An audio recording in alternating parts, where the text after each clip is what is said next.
Welcome back to The Breakdown, great to have you back. We're delighted to announce our new partner TalkSport Bet as we keep growing The Breakdown. You may all know TalkSport, you might not know TalkSport Bet. There's one of the biggest bookies in the UK with Alan McCoist as the ambassador. Delighted to say they're sponsoring us this season and they've got a brilliant offer for The Breakdown viewers and listeners. £10 and get £40 in football free bets. It's alright, that, isn't it? That's right. £40 in free bets. Just head to talksportbet.com/breakdown to get involved. And it's not just that, they've got massive super boosts, daily price boosts, and best odds guarantees on the horses too. So don't miss out. Go to talksportbet.com/breakdown and claim the offer now. 18 plus, T&Cs apply. Right, I'm going to start with a wee story about Rangers player. Current Rangers player. A story about a current Rangers Breaking player? news. Big Current Rangers news. played at the weekend. Your mate next door? Yeah. He's dog shot in my garden. Saturday morning, Well, it's a half big past 10. It's a big dog as well. I'm so on my coffee. No, he's got two. Oh, has he got a wee in too? I thought he's got a Well- big Alsatian though. Big Alsatian and a chow chow. Oh, he's got a wee in, has he? It's like, no, there's no. I hope it wasn't an Alsatian. It looks That's like a lion. that's It's a not as big. That's a big handful. Oh, mate, honestly. So, Pick it up. Have you seen me, myself, and Irene? That's what needs to be done. So I never went out to see this thing because have you ever seen these chow chows? They'll get black tongues and all that. I think they'd maul you. Anyway, Doug was just running around my garden. He's taking the piss out of you, isn't he? Aye, got me in toast. Just sending these dogs into shite in my garden. Can't believe you never told me that before we started. Aye, and I can't confirm nor deny whether it was posted back through his letterbox in an envelope. I'd love to see you have a square go with a dog shite in the back garden. Like. Aye, throwing dog shite to each other. The two big strapping centre halves have a go, covered in dog shite. Good result for Rangers in the end, so Brilliant. didn't affect them. I'm obviously back in the team. I think a few people were surprised he was back in the team, to be fair. But I seen pre-match stuff, seen post-match stuff off of Danny Rowe, and he spoke about like the international. His team selection before the result took a bit of scrutiny, I thought. Just obviously reading comments, etc. off the back of it. But Does Fernandes get a knock? well, unused sub on the bench, so I don't know. But I heard him talk about that the chemistry and the togetherness with the players that were away with international and the rhythm that the players had found in training that were actually had been left behind. He had liked, and that was a factor in his. Listen, he got 3 points, got over the line, but I found that no strange. Like fair play to him, but if you're an international player and you've been in the team and you go away and you come back, unless you have got a niggle or you've maybe travelled like, obviously like a million miles as such, quite good management, I would say. Do you know what I mean? Obviously the flip of that is never got over the line. You leave yourself open for huge scrutiny, don't you? But he's fair play to him, and I'm not so sure it was the most comfortable afternoon for Rangers. But to sit top of the league on Saturday for the first time in a long time would have been pleasing for everybody. They had a few chances Dundee United, didn't they? Aye, it was quite. I actually thought all three games, for considering the teams are going for the league, only got bits of every one really. I actually thought all three games were quite open. Yeah. And lots of chances for both teams in all three games. I genuinely enjoyed watching Livingston Hearts, mate. I thought it was like a game of basketball at times, you know what I mean? When Hearts got the noses in front, I thought they would go on and score again. And then Livingston looked really threatening on the break. I thought when Celtic started off really well, they could have been out of sight, and then Dundee get their goal and the dynamics of the game changed. They didn't get over the line, and then a bit like Rangers, you feel as though like when they got their noses in front, they would end up making it comfortable. And Dundee United were always that threat. Got some good players, Dundee United. They have. But What was that? What was the script with Chermiti as well? I don't know. I'm not sure. I never. It's weird because you think Rangers had a bit of a flow with the team they were playing, and then Aye, he's. Fernandes, Chermiti, anybody else left out. I didn't actually. Don't think that the international break with the momentum that Rangers were building helped. Aye. You know, sometimes when it comes at a good time and then sometimes it comes at a bad time. I would suggest that for Rangers specifically, it never overly helped. Because listen, they still got over the line and they put themselves in a brilliant position. But it's I think Danny Rowe probably personally, out of all the managers or the three that are obviously chasing the title, would have rather know have had the international break. I think looking at the game, for Dundee United, you go to Ibrox, you think, right, keep it clean sheet for as long as you can, and the keeper for the first goal, it's not the first time this year. I know. Palmed it down the Deary, fair play to Deary, gambling on it and taps it in, but Dundee United's keeper this year, they've really struggled. They've missed the boy Walton. They had him on loan last year. He's been a big miss for them. It's cost them quite a few. They've always done well, Dundee United goals. When you think of the lad that obviously went to Celtic, they've always they've always produced a good goalie here or there. And it's amazing when you half of the year we went down. Well, obviously I know you were up there, but it's I know how highly you thought of that lad. It was and it can be the difference, can't it? Massive. Him leaving the next year was because you start to lose belief in your keeper making any saves. Confidence starts to drain out you. Can they go all the way, Rangers? Fuck it, mate. It's every week it's changing, and I don't know, man. I've got no confidence in Celtic still. Like, even watching that game yesterday, it's a relief to get away 2-1. Do you think that's just like that feeling of because the pressures, the high stakes are there now? Like maybe like 3 months ago, if they were maybe going to Dens and winning 2-1 and getting over the line, it might people talk about like the close calls, but you've always talked about like the sustainability. Exactly. I think Vinchara's chances yesterday, like that should be 2-0, 3-0 at half time, right? And then then Dundee all of a sudden start to think we've both been there against Celtic or Rangers. You go, oh no, this can't be 5 and 6. The manager starts to panic because boards start to look at you and go, why are you getting beat 5-6 off Celtic? All of a sudden it's 1-0 at half time. They still get encouragement, and they're just no killing games off. And even though you're no brilliant, finish it, get 2-3-0, and then you can go and play the second half and enjoy it because they'll be shiting themselves. They'll drop back. Celtic. It's too many late goals, too many. It just wasn't great. Although, listen, 2-1, you would have took the result before the game. You want to win, don't you? That's the key, and obviously with the Jambos dropping points, but I'm going back to Danny Rowe a wee bit in the respect to taking over for Russell Martin to have hit top of the league on a Saturday before your two title rivals play on the Sunday. Whether it's been fast, free-flowing football, whether it's been unbelievably pleasing on the eye at times, and I know it's no been, but it has to take a huge amount of credit, mate, for putting Rangers back in a position that they're now capable or got a huge chance of winning the league. To take over for, didn't quote me on where they were, but they were like sitting 9th, 10th in the league under Russell Martin. Like the season was done in a lot of people's eyes. Do you think if Rangers don't win the league, Danny Rowe will still be a success? Well, I think I do. I think he deserves a lot.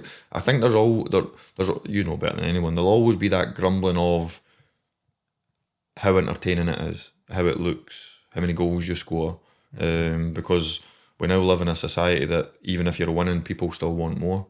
It's just the way it is. You have to accept that, right or wrong.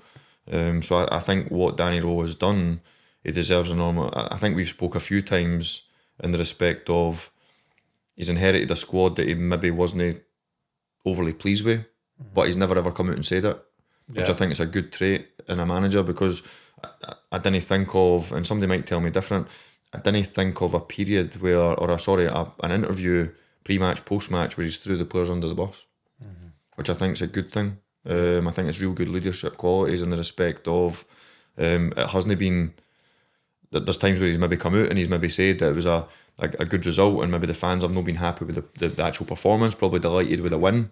But now they've put themselves in a position, mate. I think the 49ers, the Americans behind the scenes, not just in January there when they've obviously invested into the squad, I think whatever the outcome is this year, they'll hope that it's a successful one, of course, but I think off the back of that they'll go again in the transfer window, mate, and then come next year, however this Rangers team starts and however it looks, performance wise, I'll dictate the narrative of the Rangers fans. Do you not think about though the position they've got themselves in, right? So Danny Rowe deserves a well done, you've got in this position, but do you don't think now if they don't win it, it's a disaster? No, I think disaster as well. I suppose the flip of the hat for us to have a debate about it is it a disaster for Celtic or Hearts if they didn't win the league? I think so, aye. Do you think so? Whichever team doesn't win it, it's a disaster for the other two. I think in terms of Hearts, if you want to be with the big boys now, and Tony Bloom's come out and said that we'll win it in the next 10 years, right? So now you're putting yourself in that bracket, right? Although you've said 10 years, we want to win it, right? So now you've put yourself in the position of we're top of the league with 6 games to go, right? It's a disaster for them if they don't win. Disaster. I mean, it's a disaster. There's 2 teams this year that are finishing really disappointed and failed. There's a failure there. I think because you've been doing wrestling at the weekend, disaster's a strong word. Suplex from all the couch. You better not make Superman on Easter Sunday ever again. I can't believe you got the Wayne's greeting on. Wayne's greeting Easter Sunday. It's maybe happy time, mate. Family time. That's Easter. What happens if she doesn't make the soup right. That's what she gets. I agree with you in the respect. I think it'll be a hugely disappointing one because they've come so close, because they've found themselves in a position, because the point record looks like it might be quite low. So for the expenditure that both Rangers and Celtic spend season to season, wage bill, etc., I think it will be hugely disappointing. It's always hugely disappointing when you didn't win at Rangers and Celtic. I think I agree with you in the respect that where Hearts have found themselves through being brilliant and being consistent through the season, if they do fall at the final hurdle so close to getting their hands on that trophy, which would be mortality for Derek McInnes, for all the staff, for all the players, they've been absolutely brilliant this year. So I think it'd be a huge kick in the teeth for them if they didn't go over the line, but I didn't think it's a disaster to be so close and I've gave the fans so many joys this year. I think for Celtic and Rangers, because of the institutions that they represent and how powerful they are and how much demand there is in winning and how much investment have been in both teams, I think it'll be a sore one for them. I think there's a wee carrot for Rangers because they can get in the Champions League if they do win it and go over the line, how much financial windfall it would be. You know better than anyone, playing for Celtic, how much the fans demand winning, and then the success off the back of that giving Celtic next season an opportunity to get into Champions League. But I think disasters maybe a harsh. Disaster might be strong, right? But I'm going to go to you mentioned the money that's been spent, right? So I heard on Open Goal, we had this debate on I like this. I seen a wee bit of it. I like the wee bit of debate on Open Goal, and I think it's quite a good debate to have, right? But also they took that then onto the Coopham show, and there was a discussion on there that somebody spoke to me about, and I had a wee look at it, and they spoke about comparing Hearts, and I think Slaney was saying it's not sustainable for Hearts to compete financially with Celtic and Rangers. And there, Faddy and Sai's argument back was, we'll look at USG in Belgium. They're competing with Bruges. But I looked into that. USG are spending half the money that Bruges are spending, right? And half of that money is 45 million and 22.5 million, give or take, right? So they're still spending 22.5 million, which is half of Bruges' budget, half of what Bruges have spent. Hearts have spent 10% of what Rangers have spent, so a tenth of the budget, and that tenth is only 4 million quid. So you can't really compare the two because it's a huge difference in budgets and what they've spent. You know what I mean? No, I see the turnover part being the disparity, like what Slaney was talking about. And I seen it obviously, and I totally agree, and I 100% agree with your point. I think when you think of Tynecastle, unless Tony Bloom has got aspirations or plans to go and build a 50,000 seater stadium, you know what I mean, and have 45,000 season ticket holders and the hospitality, and everybody knows like 60,000 season ticket holders at Celtic Park, or however many they have, 55,000 season ticket holders, and obviously the away fan allocation, etc. Same at Ibrox, like the waiting list for these season tickets are endless.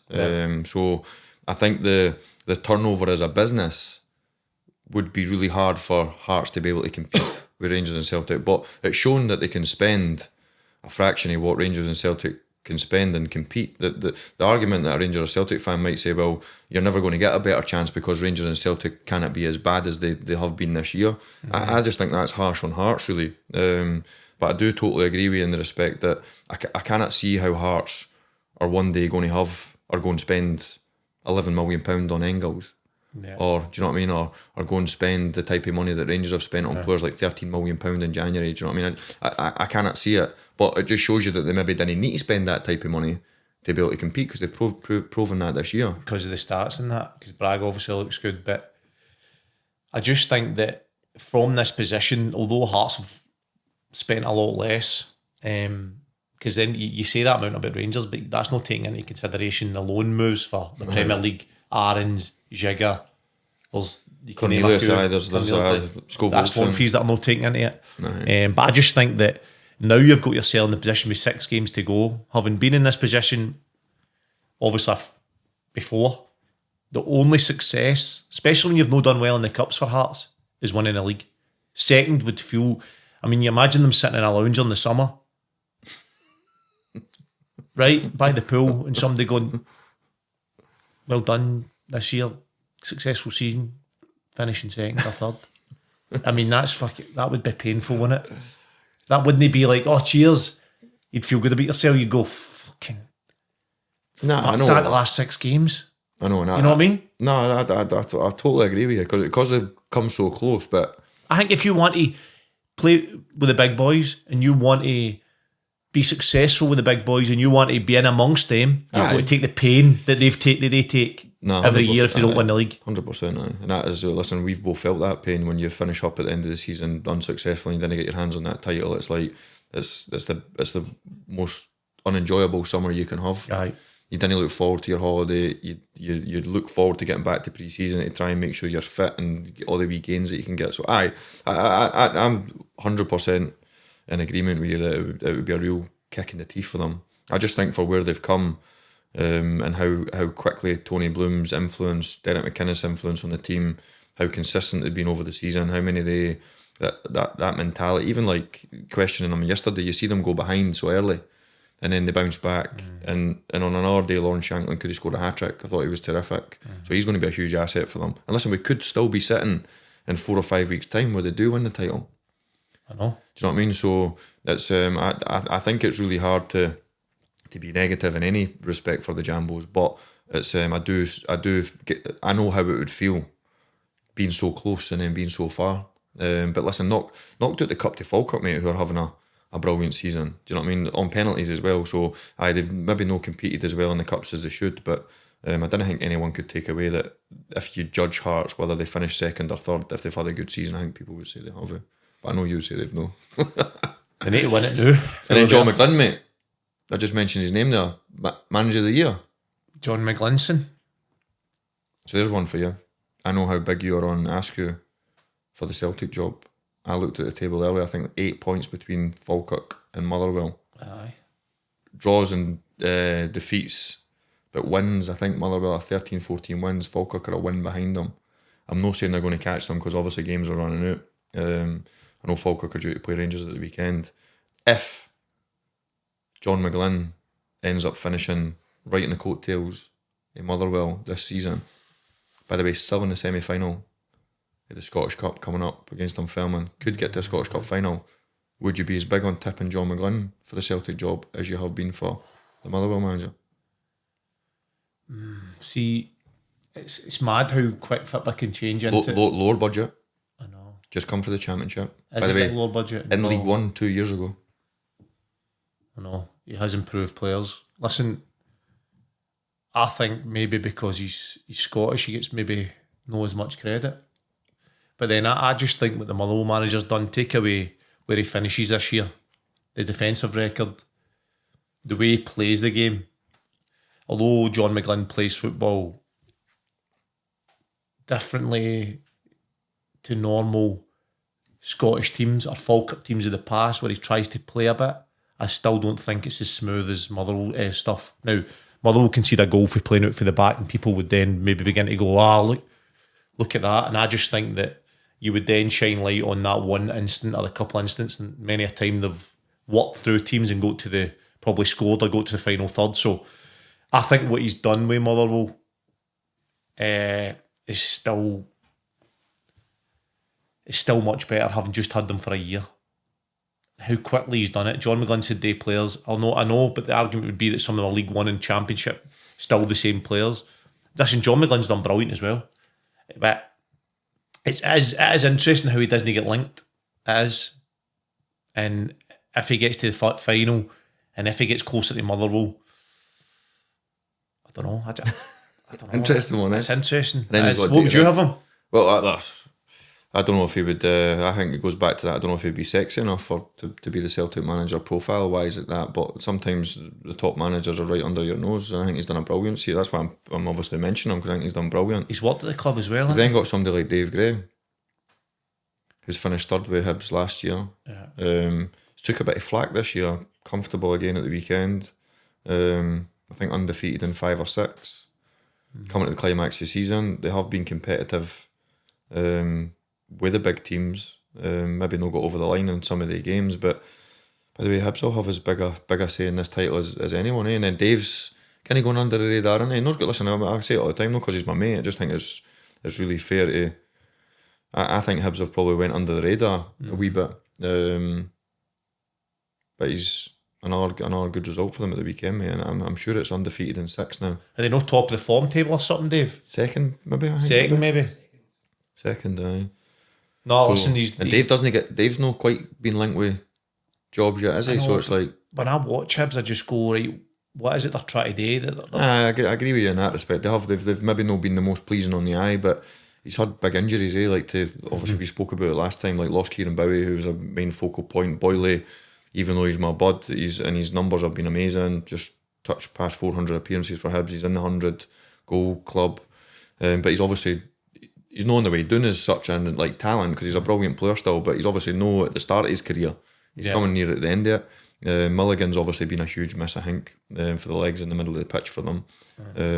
Jamie McGrath's had a brilliant season, but same again, he's been in and out. So and then he changed the squad a wee bit, the dynamics of the squad. Scarlett, Andrews, Eldon, obviously just in January there, Kalidje, who was the big record signing way back out on loan. I don't think Dave gets the credit he deserves. Dave for me strikes me as a good guy and a good manager. You hear the players really like him. I just wonder if he was to get a bigger job, what would his style look like? What would they bring to it? What's his, like the Motherwell manager, you can nail down what he would. You can almost see a Celtic team with him in charge, like dominating possession, creating four in the midfield area, getting 2 strikers in the pitch, full backs giving the width. He would recruit depending on that style. He could make players better. Dave Gray's signing good players, and I don't really see what would he come into Celtic and play a 3-5-2. You know what I mean? I agree. Maybe, but maybe I'm being a bit harsh. I just don't. I think when you think of how his teams are organised and thing with when you think of like a lot, like we're probably quite. Premier League's probably big on style, isn't it? As in England, because obviously you've got all the top teams and the top clubs, top managers. It's where all the big bucks are, and we probably, because we're football fans, we speak about style on here and tactics, etc. Hence the reason why we're here. But like for a Dave, I think because he's at a big club at Hibs and he's scrutinised, it doesn't mean there's no big clubs doing in England. But like League One and League Two teams, stroke Championship teams, how many of them have got like a recognised? Like, how many of you go, boom? Derby play this way, football, or Middlesbrough play this, or Blackburn play this, or do you know what I mean? It's like, I think as a manager and as a leader, I think he opens his cell for the market, and I'm not trying to hopefully he stays at Hibs for a long time, but for him as an individual, I think the market's there for him really, because he's proved that he's been as low as Snake's belly, on the brink of getting sacked, having the robustness and the resilience as an individual, the character to rejuvenate the club. The cups, I know for Hibs fans is always a sore one, but if they can finish the season strongly, like we've just touched on for Hibs' perspective, it'll give them a good bit of momentum and a feel good factor moving through the summer. Then it'll come to the recruitment, what they look like next year, how they start. I didn't think he's maybe put himself in the bracket to be a Celtic manager or whatever, but I think with modern day football, you have to have a clear, to get the big moves, you need to have a clear identity in what you're trying to do. Like that, I think that would be the argument with Dale McInnes. Dale McInnes gets a Scotland job, and I don't think there'll be a clear style in how he plays the game. So I don't know. It wouldn't be overly direct. It wouldn't be overly try to play through the lines. It would be a wee bit in between for me. I feel like it'd be the same way with Dave Gray. I just think that to get the bigger moves, chairman and sporting directors and that are looking now. Listen, what will never change is results will determine where you get to. But I think players need to see, chairman and sporting directors need to see what are you bringing, what are you going to bring to this team, what are we recruiting, what players are we recruiting to fit your style in order to get them moves, in order to make them better. And I just don't see it enough with Hibs, and my style, when I say Hibs, I'd say, right, get it wide to the wing backs and get the balls in the box. That's where they get the goals. But then he's utilising his make up his squad, really. Do you know what I mean? But I totally agree with you. Like I definitely think that's what it looks like at the top end. And you could argue that, you know, Celtic and Rangers, when it comes to recruiting a manager, would be looking for that type of profile, if you know what I mean, in that whole package. But then you go into like what we touched on just last week or the week before, like a Kieran Bowie, 500 or 600 grand sold for 5 or 6 million. So it's in black and white that he makes talent better. He sells for big bucks. Do you know what I mean? So I just think it's a general narrative of the game that we've got now. If you suffer a couple poor results at the big teams, you come under scrutiny, and rightly so. It's what the job is. It doesn't matter if it's us in the lower leagues or whatever. People expect you to be winning games, but I think that would be the other argument he would have. So if he sold another 2 or 3 players for good money, like he did Bowie, because we give him credit for that, then you become attractive to a chairman, because they said, you know what, bring him in. He develops talent and pushes them on. But then I think to do that consistently, you need to have a style. So like, look at Motherwell now. Elliot Watt looks like a massive player. People would want to sign him as a player, but you put him in a St Mirren team, I don't think you're seeing the same player. No, I agree. Yeah. Then you've got Just, who's playing for Motherwell, looks like an amazing player. People talk about the 2 centre halves who have played the whole season in Scotland, career in Scotland, and nobody's really spoke about them that highly. All of a sudden, you've got them. Paul McGinn, in particular, playing for the back, keeping the best clean sheet record in Europe. Their goalkeeper playing with his feet. You know, like, would these players shine in different styles? I think it's important to have a style. But again, what will never go away for the game is winning. And I think Celtic right now, I couldn't really tell you what Celtic are style. I think Celtic are in between styles. I think Celtic are just, that's what worries me about them. You've always said that about Martin O'Neill, though, haven't you? Yeah. Like that's under Brendan Rodgers, under Ange Postecoglou, you could see it was specific, wasn't it? You could see exactly what was trying to get done. Now under Martin O'Neill, it's a wee bit in between. I just feel that they're not utilising. Do you think that's just Martin O'Neill, or do you think that's just like there's a wee bit tetchiness and a bit of squeaky bum time almost, just with the climax of the season just obviously upon us, that like, but they've no. You need to go back to like Dundee United's first game at Celtic Park, where they looked fast flowing and looked like a Celtic team, ruthless, relentless, passed the ball around like a hockey puck. Like, it was a real tempo to their play, a real speed to their play. Whereas, and they have had, I think, the Old Firm game, like when they go 1-0 up, some of the football they played was brilliant for that first 25-30 minutes, but they end up getting beat 3-1. Yeah. Do you know what I mean? So it's like we've talked about like having that sustainability for a longer period of the game, and then putting teams to bed basically. Do you know what I mean? We're putting the ball in the back of the net. I bet the same as Dundee, but in recent weeks I would say they've not been as pleasing on the eye. Celtic, they've been poor. They've not been great at all. Motherwell at home, decent performance, but then again you've lowered your standard for Celtic. It's like, because you're expecting Motherwell to come and be much more dominant, Celtic then get a result and probably outfight Motherwell without amazing play. I just think that they're in between. Martin O'Neill naturally wouldn't be a guy that talks about 8s and 6s and inverted fullbacks. He's not that guy. I think he would honestly admit that he probably doesn't understand what all that is about. Is that a worry for Celtic moving forward, with like Sean's and Fozzie's having such a big influence? They would be 2 guys that you would. But at the same time, I think they need to, because the players Celtic have got don't suit to go long. You see, Vinchara's a big 6'3", and that's probably what attracted Martin O'Neill to sign him in January.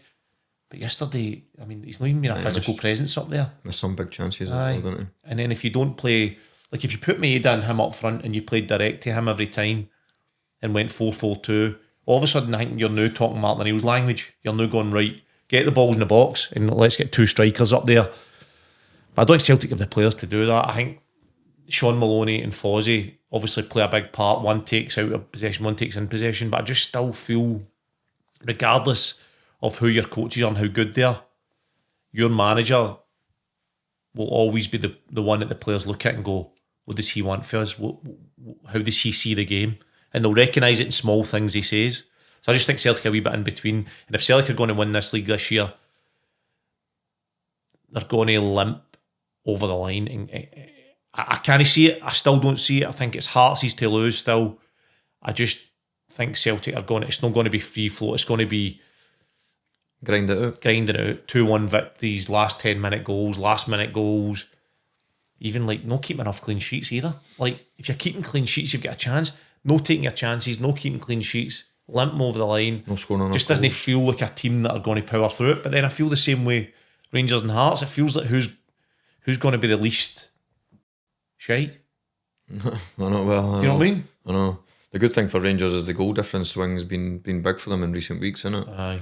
Obviously goals against Aberdeen, another +2 against United. So when you think back to Shermity scoring a hat-trick against Hearts, do you know what I mean? Not that long ago at Ibrox, it's the goal swing for Rangers in recent weeks has been big, I think, and I would say that's the one wee edge that Rangers have got compared to Hearts and Celtic is scoring goals, especially in the last couple of months they've been banging them in really. So it'll be interesting because I do think it's going to be that tight. The one bit that Celtic fans I think should hold on to if Celtic can get up to speed is the fact that they're going to have Rangers and Hearts both at Celtic Park in the split.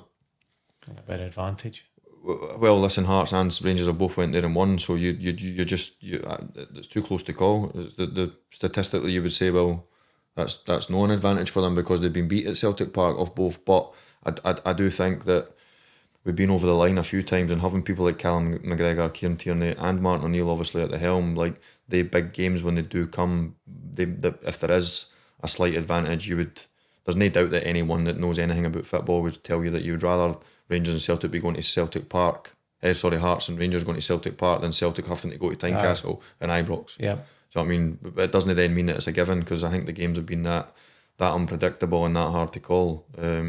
So I would say that's the one wee bit that the Celtic fans can hold on to, that if they can hit some sort of momentum and do take their chances when they come, then there's no doubt when they have had the brilliant spells, albeit not for long periods of games, they have been good to watch at times. I think the Celtic and Rangers play Hearts right now. Every time I would fancy Hearts. Celtic Park or Tynecastle? Aye, that's Celtic Park, Tynecastle, Ibrox, wherever. I just don't know what it is. I just don't know whether. I don't know what it is. I just feel that their mentality would be that we can.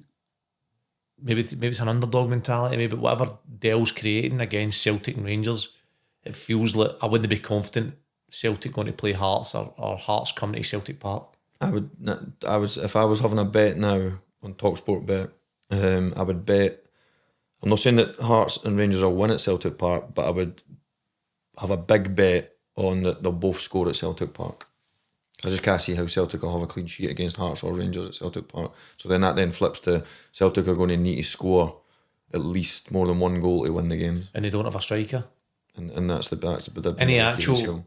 You could maybe he's getting up to speed. Well, he got his half hour kind of 30-35 minutes obviously on Sunday there, but it's still and to be fair, he did look excuse me, he did look like he was starting to hit a bit of form just before he badly hurt his hammy, didn't he? Mm-hmm. He's definitely Celtic's best striker. Just can't get on the pitch. You do know there is a good player in there, 100%, but aye, it's a worry that he's maybe not quite at the match fitness and the speed that Martin O'Neill would like him to, or Celtic would like him to, leading into these last 6 games. I cannot call it, man. So people have said that McGregor. I heard a couple of people whisper that McGregor's legs have gone and he's done.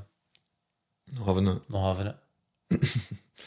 Are you not having that in the respect that he's your mate and how wonderful he's been, or are you just I'm not having it. I think he'd be the first to admit he's not been unbelievable. He's not been he's brilliant. He's not had a great season. No, that's fair to say. Yeah. He's not been brilliant. But the problem is with Callum is he's been such a wonderful player. He is a wonderful player, and unfortunately, like us all, you end up not quite having that wee edge that you need to be the top player when you start to get that wee bit older. Yeah. And because he's set the bar so high, he's been the outstanding midfielder for a decade really. The honours that he's won, the leadership qualities that he's shown, the seamless move into being Celtic captain off the back of Scotty was kind of like a match made in heaven for Celtic really. Excuse me, too much Easter egg and wine, mate, at the weekend. Got that crocky throat. But what I would say is there's going to come a time in the near future, I'm not saying this year, next year, or in a few years, but like, where's Callum McGregor's replacement coming? Because Celtic couldn't afford to go and buy Callum McGregor at 22, 23-year-old nowadays. Aye, and I think he's suffering for Celtic being in between styles. Nonce killed him in that spell, no worth even talking about. And then in between sort of style in which they're playing in, I think he's suffering for it. And he's suffering from, see, when I was there, I remember Neil Lennon after games saying these boys need help, and he would go around like 5 or 6s, and it was the boys that had been there for a few years and put in a lot of, like, Neil Lennon trusted basically, and had a lot of games and a lot of wins and titles, and I remember saying these boys need help, and it makes so much sense because you need signings. I mean, look at the signings that have come in. Like, Callum McGregor's watching Vinchara yesterday. If he goes and scores and makes it 2 and 3-0, all of a sudden Callum McGregor dictates the game. The game, Motherwell, Dundee sink back and Celtic just dominate. I think even Nygren's playing a 3 in midfield in there, right? And Nygren's been massive for Celtic in terms of goals. But he's no playing as a midfield. He goes and plays as a striker, so all of a sudden you've got 2 in there to cover the space because all Nygren thinks about is goals. He just wants to score goals, and it's, listen, he's scored. It's not a bad thing. He scored nearly 19 goals or something this year, and it's good. But he doesn't add to the midfield 3. He leaves that bit vacated in there, so Callum McGregor suffers for that. He's got Chamberlain beside him, who's no fully match fit yet, who done all right yesterday, but then comes off. He's not somebody the personality of these players. I know what you're getting at is it's not that Callum cannot run, because I genuinely believe he still can, but to have someone in that engine room that is combative, that does go and win the ball back, that does cover space, that does, when the ball turns over, really aggressive without it. I actually think the boy at Hibs, Chawa, would have been a good signing for Celtic in January. I think he started to flourish, and he is that. Yeah. Right profile, really aggressive, powerful, good without the ball. He's getting better on it. He's probably like accustomed to obviously the Scottish game where it is quite hustle and bustle and you didn't get much time on it.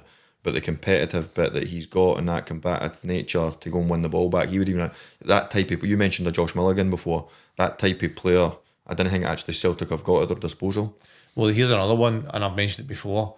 Calvin Miller could add to the team now. I know I don't want to go on about him because he's not that combative midfielder in the middle of the pitch. No, I'm talking about he's a winger. He's another player.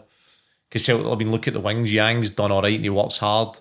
The other wing can't be filled. Put Maeda out there, and then you're losing him in the centre. I know he's probably more of a winger, but and these are 2 players that wouldn't have cost Celtic a lot of money, really. I know. I just worry about Celtic going forward with everything they need to get in place with recruitment, new manager. It's a lot of quick turnabout.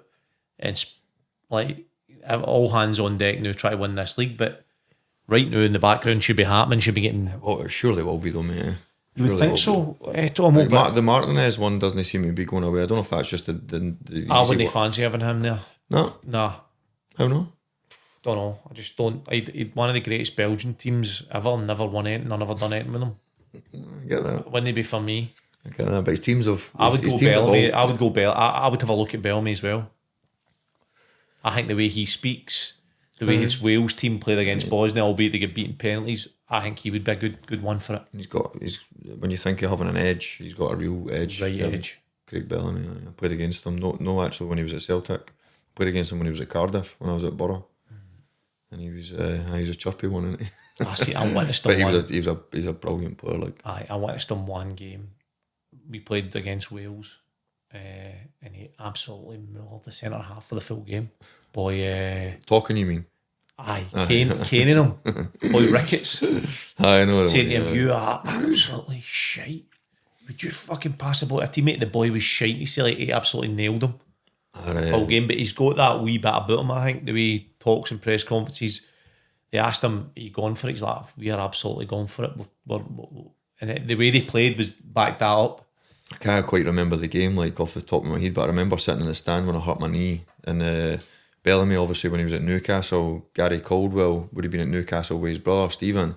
I don't know what involvement they had, but Gary Caldwell very rarely played in the middle of the pitch for Hibs. He was always centre back, obviously, but it was obviously Celtic v Hibs at Easter Road, and I remember Caldwell, they were like obviously mouthing off a wee bit, and Gaz had a lunge at Bellamy. I don't know if he'd got booked or won the ball or had actually caught Bellamy, but I remember them having like a proper ding dong and obviously not in the middle of the pitch, but Caldwell probably would be in that defensive minded midfielder and trying to help the back four when Celtic probably had all the ball.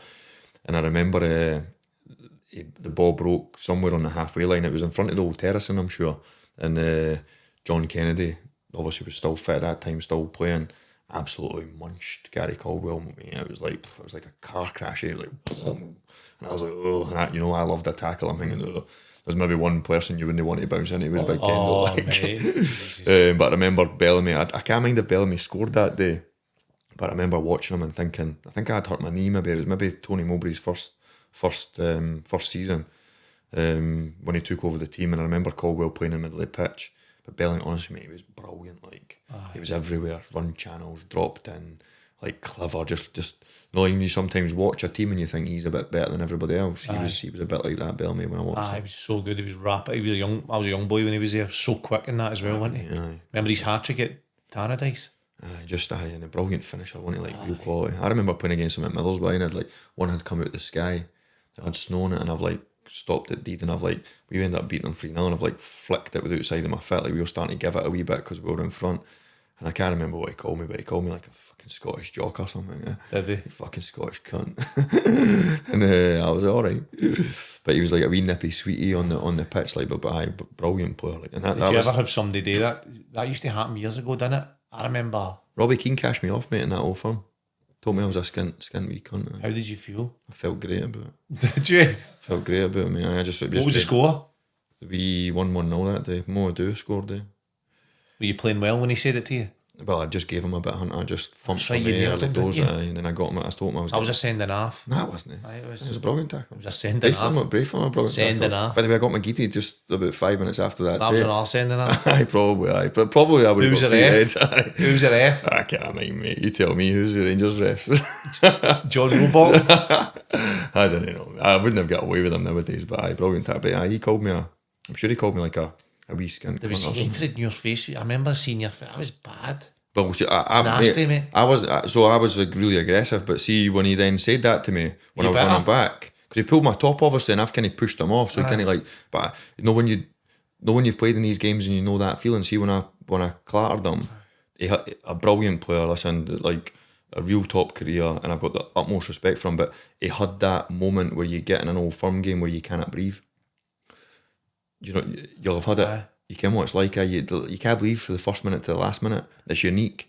Well, I've obviously then, that was me getting my second win, searching for that tackle. And when I found it, it was like I knew the team would be there. If you know what I mean. Play erupt, mate. Well, see the second tackle, the roar. When I got him literally 30 seconds later, but I said that to him. Once the game settled down, I said every time you get the ball, I said you're getting it. And I could feel that he didn't. He was a brilliant player. What did he say? I knew he wasn't having it. I just knew it. But Big Era come through the back of him as well, mate. Brilliant, and he had a big chance, mate. Alan McGregor saves one that comes out onto the edge of the box. I probably could have got closer to him.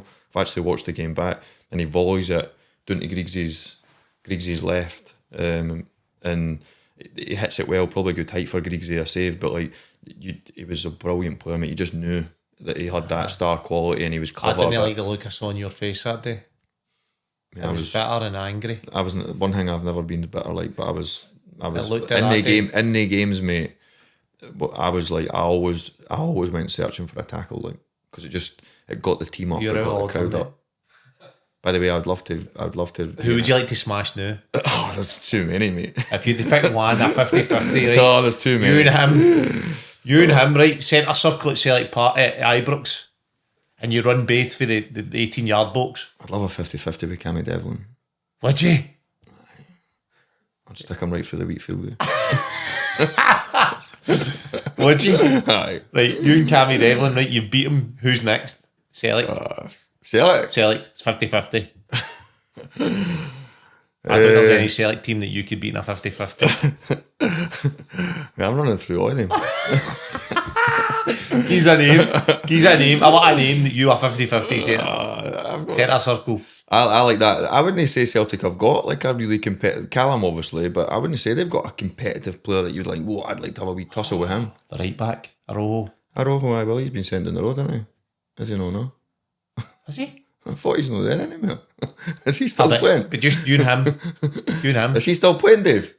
I think he might be coming back. That's news to me. What's he sent down the road for? I thought he got sent on the road, mate. Is that breaking news? We can say that on here. I got sent down the road. I think he was injured, and then Bournemouth tried to like go for his rehab. They dealt with his rehab, and then for some reason he's going to be back at Celtic, and he might be available for the next. Oh, is he available, is he? Right, so you and Arojo, you take him. I'd like that. He's a stocky wee well, he kid, should have been sent off against Dundee United, shouldn't he? So you're getting him for that? No, but I'm just saying, so I quite like that. When I used to play, you'd have guys like obviously Scotty. You'd have a good ding dong with obviously Robbie Keane wasn't planned. It wasn't like I thought, I would go and I'd tackle anyone. Do you know what I mean?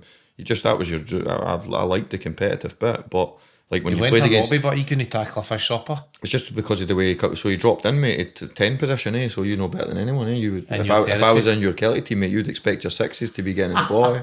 So I was like straight to the ball, mate. You know what I mean? Big Jig had went, Kamara had come inside, and obviously then he popped into Robbie Keane, and obviously Jig had went further over the pitch. I had to slide over.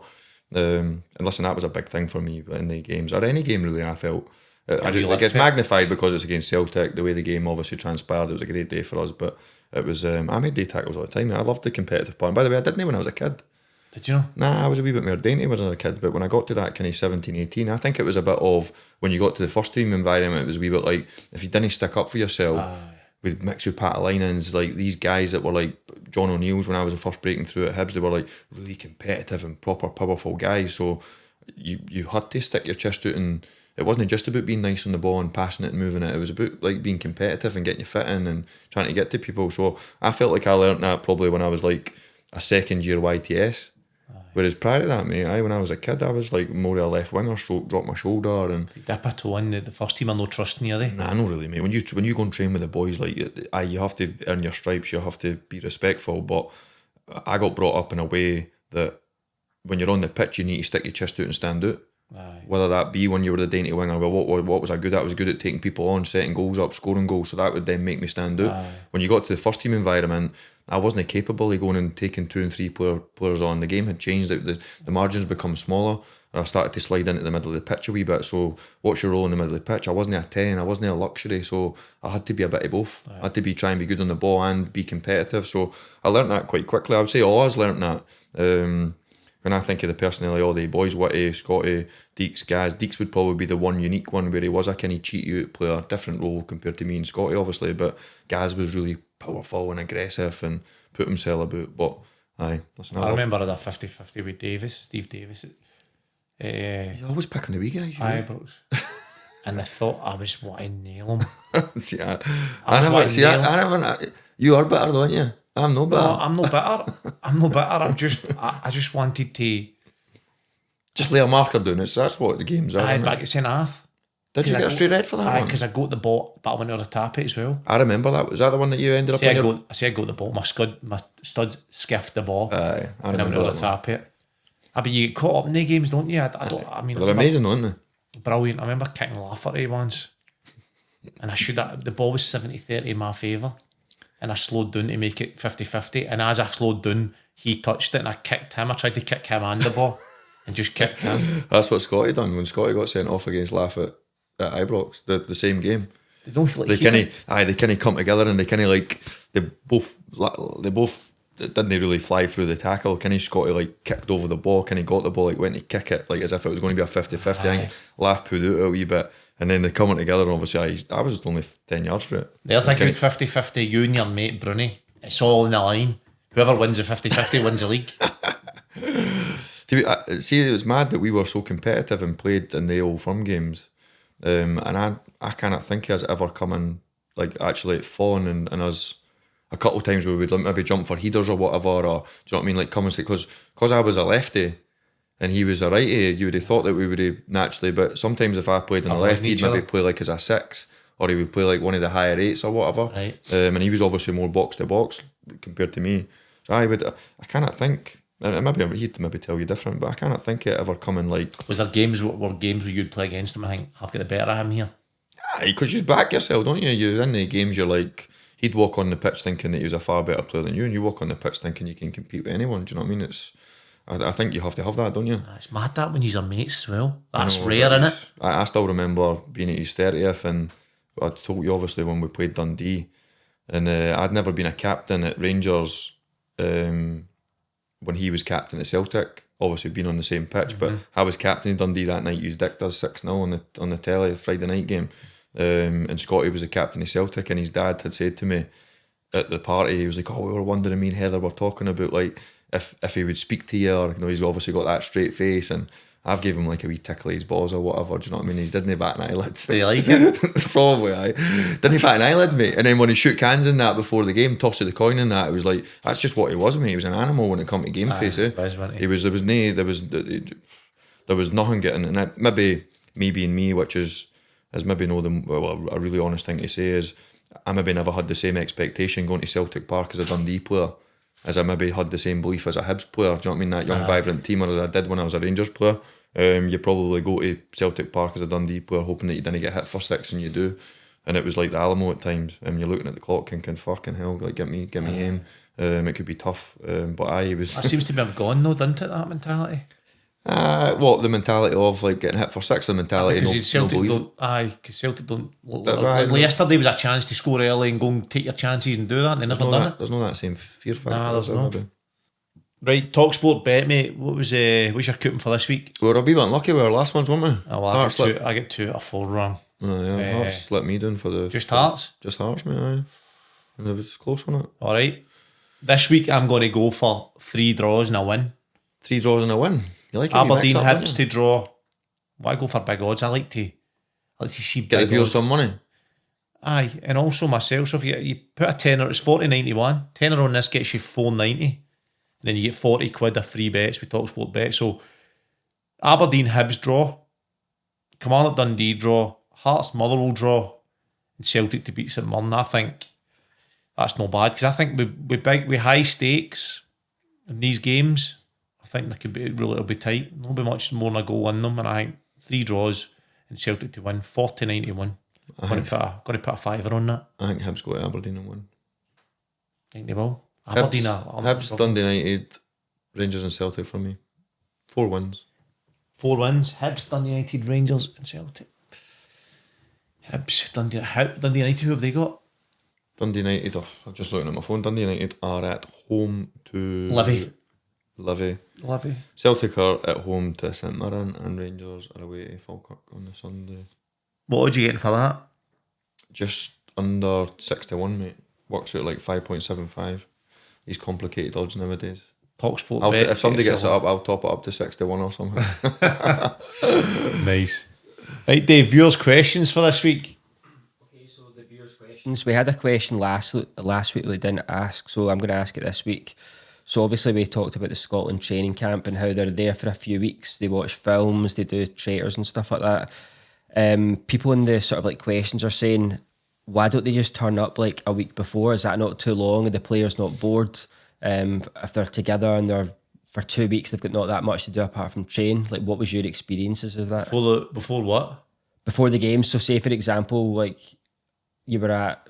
like, what's your view then of these players when they're going to the World Cup? Do you think, so for example, right, is a question that if Scotland play on a... So insinuating that the players are at the camp too long, and what's your views on that? Aye. Well, obviously I was no lucky enough to experience it myself as an individual. My thought would be there'll obviously be bounce games, stroke, plenty of planning on the significant time that the players are going to be asked to get there. I'm presuming, depending on what club you are, depending on what success you have, cup finals, etc., will depend on which certain players will get certain time off. Some might finish the season early and get a wee break, get to go a wee family holiday before they then report. There might be some players that have an extended season because of success with cup finals, might then get a wee bit extra time off. So I would imagine, Dave, the squad might not quite be, there's a date for every player. So it might initially be a wee bit, not messy, but like just certain players maybe coming and going to start with. I would say that as players' perspective for this summer, everybody will want a break, everybody wants to refresh, everybody wants to go there in the best shape of form, fitness-wise and obviously playing-wise. But it's a World Cup. Yeah. Like, get a holiday next year. Yeah. Do you know what I mean? So, like, I think the boys will be mentally perfect. They'll be well prepared. And I think you can tell through the camaraderie and the success that the group's had and the environment that Steve Clarke and the staff have created, that if he decides that it's better to be there early, I think he'll have a total buy-in for all the players. 100%. And I think the players, it'll be like a holiday for the players in terms of they'll be excited for it, they'll be buzzing for it. Family will be going. To turn up and play football with their mates and playing a World Cup. Talking about turning up later on, I think what you need to remember is you're bringing 20 odd players together for different clubs, different styles, different ways of working. I think it's important if you're going to a World Cup to try and be successful, you get everybody together as quick as you can to be there, to get into the ways in which you work, because it's easy to forget. Once you go back to your club, you get sort of into the way in which your manager likes to operate and what he likes, and when you get your national team, you need to get back into the swing of things. So no, I think you need to meet up and get into it and get with the lads and meet up as soon as you can. Cool, that's a good answer. Cheers. So next question's from Aidan Cleland. Where do you think Celtic will finish in the league this season? And the main part of this question is, what do you actually expect from Celtic in the summer? What are they going to do? How are they going to sort of like change how the club operates? Where do you think they'll finish this season? Yep. I think Celtic will finish. I don't think they'll win it. I don't think they'll win it. No, I think you could toss it. It's the most vague answer I've ever seen. Right, okay. So Celtic will finish second. There you go. Celtic will finish second this year. And who wins it? Hearts is to lose. So you think Rangers will finish third? Yeah. Woofed. That's what I think. Controversial. Hearts, Celtic, Rangers. Well, Danny will be on the phone to you, mate. Never mind Dale. Danny will be on the phone to you now, mate. Danny boy. Right, so what was the other bit there, that the question? other bit is like, what do they need to do in the summer? Oh my God, what do they need to do? Sort of recruitment out, have a plan, get a sporting director or chief exec, get a new manager, to name the most important things. They're their priority, I would say. Recruitment department needs sorted, as in recruitment's been terrible for 18 months, so why is it going wrong, and can we get somebody in to make that better? There's a quick one off the back of that. And with the current squad, I don't know whose contracts are out or what players will potentially move in the summer, but how many players would make your starting 11 next year of the current squad? And added to that, how many new players would you want to sign to be in the starting 11? Good shout. So, Scales, McGregor, Nygren, Kieran Tierney, obviously. Tierney. That's 4. Hattati. I don't know if he wants to be there or no. He needs to figure out if he wants to be there. If he doesn't want to be there, then he's no one. If he does, then he would be one. Trusty, Johnson, Vickers, Jota, Sinisalo. I'd still be looking for another goalkeeper. So when you name them, albeit they might not make a starting 11 with personnel position wise, is it more been detrimental this season because of the injuries that Celtic have had? Injuries, bad recruitment. Paul Tidsdale's a huge part in that. Are they a million miles away from going and signing 2 or 3 good players to play in the starting 11? I know, but I think the bigger picture for Celtic for long term is the recruitment. If Celtic have got a model where they sign players to eventually move them on, then they need to get that sorted, because 18 months has been terrible. But you can't. People have to understand that you cannot sign every player that's going to sign them for $1 million and sell them for 10. No. It doesn't happen. No. So I think people need to understand that there's different players that come in with maybe big wages, like a Chamberlain, maybe big wages, a Kieran Tierney, big wages, and they're obviously brilliant players that have had brilliant careers, but you're no selling Kieran Tierney for 25 million again. No. Do you know what I mean? He's just a brilliant player at the kind of top end of his career that's, you could argue, is on his way down rather than on his way up. But you need players like that But to you then need bring them, the ones through. 100%. So there's no, a recruitment thing isn't it just, oh, our blueprint is sign these young profile players, give them a platform, punt them for loads of money. That's like playing Football Manager, that, isn't it? I think people need to be an understanding that one, recruitment's hard, and two, when you have the success ones like Jota, I'm thinking of Jota obviously most recent terms, Calvin Bassey at Rangers, like 250 grand, sold for 25 million, and Nathan Patterson coming through the academy. They're like ones that have went for big figures in recent terms. I know there'll be a million others, but that's, you're not just judged on recruitment for that making money, if that makes sense. No, of course. I think Celtic have, I know more recent terms people have been really disappointed with recruitment, but when I mention people like Jota, like sign him for like 6 or 7 million, sell him for 25, and by the way then get him back for what, 7 million a year later. Do you know what I mean? So it's I know they get battered and bruised for the recruitment, and it's rightly so. I wouldn't tell fans to change their opinion, but some of the recruitment in years gone by has been brilliant. It's been brilliant. It's just it has to get back to that for them, innit, to be successful. 18 months has been, and it's been shocking. You could list 15 players right now that's not been good enough. Tisdale taking full responsibility. Tisdale it coincides with him being there, and then I'd heard that when he was there, John Kennedy then lost his say in a lot of stuff in terms of recruitment. So he made that decision. So he needs to. He has his away. Doesn't need to end. He just doesn't need to be there again. And then they get somebody else in to sort of sort that out. Also, what I would say is,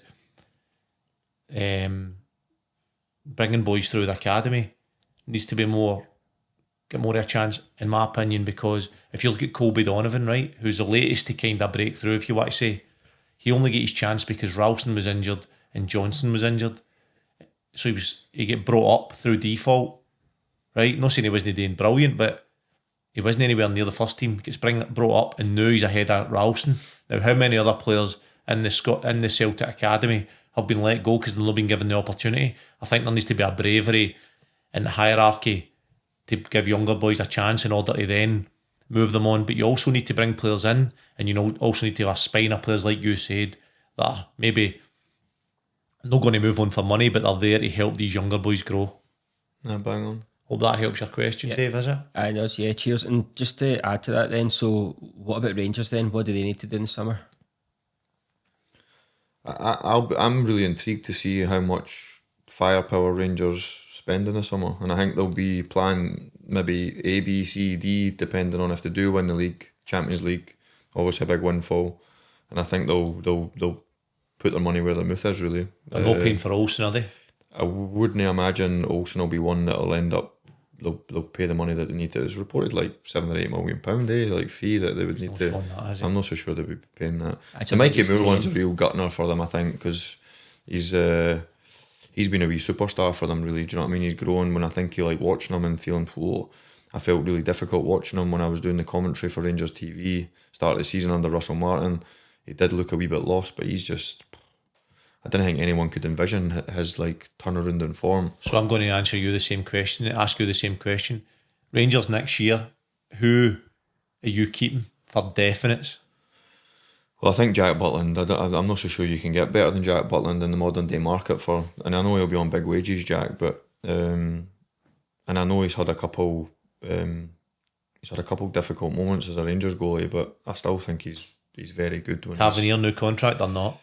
I would give Tavernier a contract. Would you? Aye, because it goes back to that part. His constitution as an individual when it comes to fitness.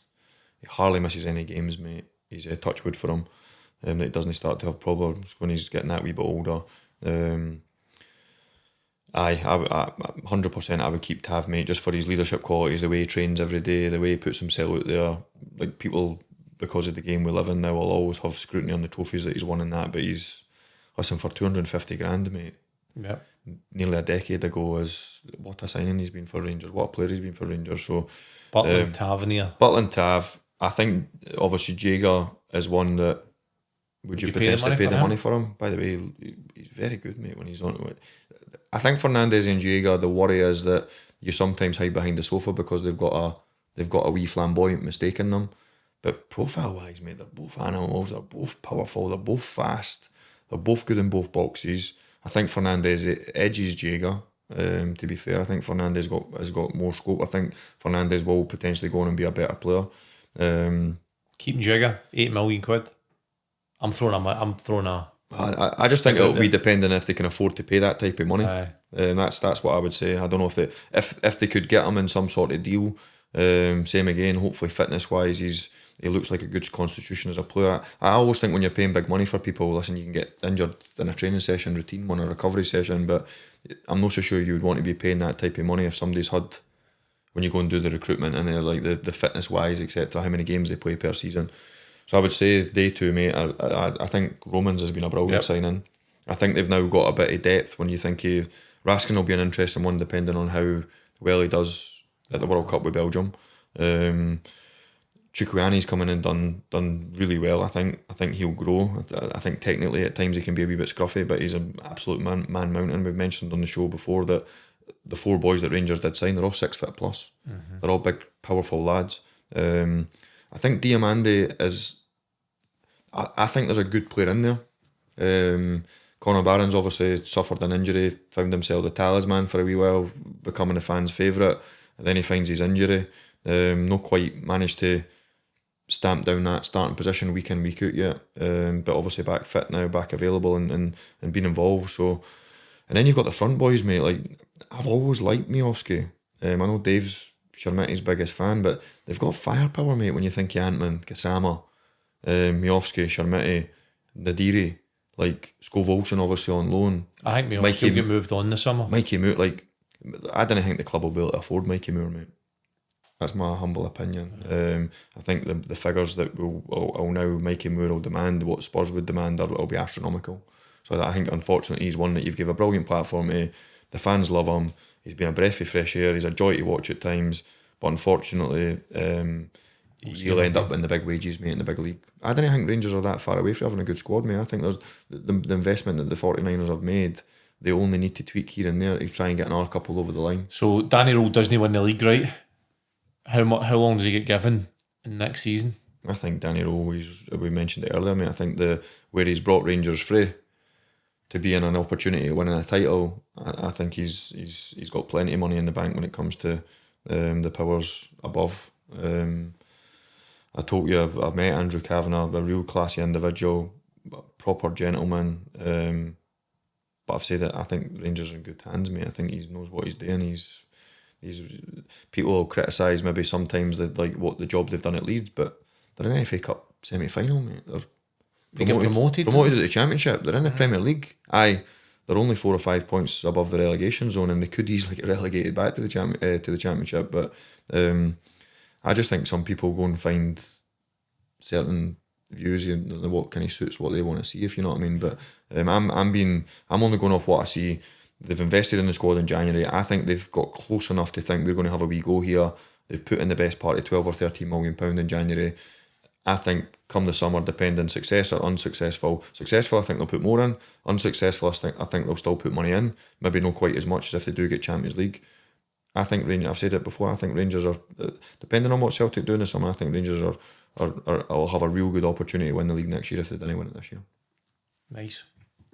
Just on top of that, I've got a question for you. So, would you take Giga for Celtic? Obviously, hypothetically. I'm not a fan of Giga, to be honest. I think in recent weeks he's had a good partnership with Fernandez. It sticks in my mind when he played in the semi-final at Danny Rowe's. Was it semi at Hampden when Danny Rowe's second game or something? Or? He played in a back three. Right. Sure, Doe firm game. You mean? Aye, and I'm not convinced on him. If he's a lad you're getting for. By the way, Dave's shaking his head at you now. If you're a lad are you, Dave? You disappointed in that? I'm disappointed. Nah, I wouldn't take him. I think for that money that Wolves are going to ask for, nah, he's no for me. I there's no doubt he can. He's better than Scales. No, he's no better than Scales. He's better than Scales, man. I think Fernandez and Jaeger are as good as Carter Vickers. I would put apart, mate, but I think the two of them are as good as the Celtic centre backs, mate. Well, there you go. Carter Vickers, would he cost $6 million? Aye, but the game's changed, mate, quickly. Like Carter Vickers now probably would cost excess of that. Aye. It's just a modern day game, mate. Every year, like players like it's just what it is. It's just the market. It's just current market value. It's like your big fancy house. It's worth millions. You know what I mean? It's like maybe it wasn't worth millions when you bought it, mate. Nah, it's not. Right, go on. I'm not taking him. You're not taking him. So here's a question from Kevin Rist. I think this is our last one for today. So is Martin O'Neill baffling you with his team selection and his substitutions? And do you think McGregor has been too passive recently? So I feel that Martin O'Neill's scratching for a team that's going to win him games comfortably. Basically, he's making subs, making changes, and rightly so, because he can't find a combination. I mean, look at Vinchara yesterday. He gets his chance to go up front and misses 2 or 3 sitters. Even the one that Yang goes and scores, Vinchara's got to score that. It's on his left side. I'm assuming he's left-footed, by the way. He doesn't even look left or right-footed. Do you know what I mean? It's on his left side. He's 7 yards out, and He's got to score. On the volley in the bottom corner. It's honestly, Martin O'Neill's scratching, he's got to try to get a tune out of Tunekti, bringing him on, starting him in games, doesn't know what he's going to get. Martin O'Neill's scratching for performances. He seems to be pretty happy with Yang. He's worked great and he's consistent in the way he runs about.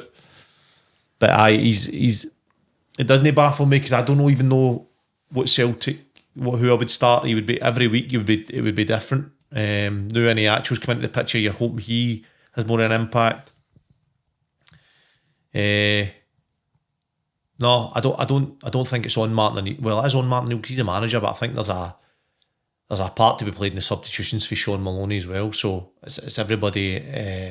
Hatate going to right back was the one I would say was confusing.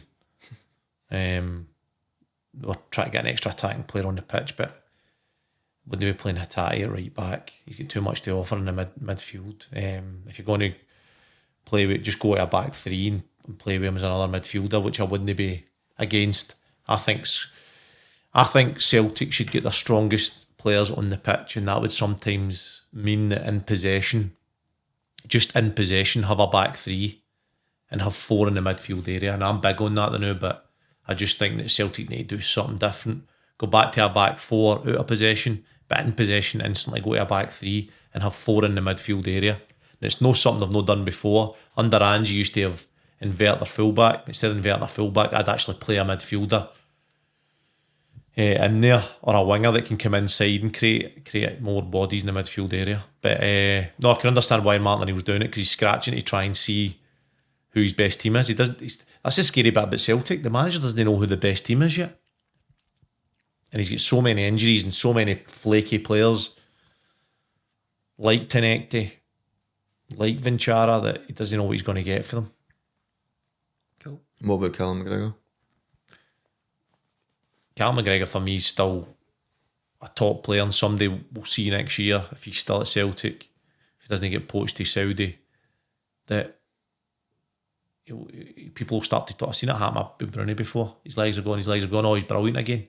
It's who's Callum McGregor's surrounded by at times, and the fact that in between styles is causing conflict in his mind, which is making him look less fit and not as good a player. But Callum will be fine. For me, still Celtic's most important player.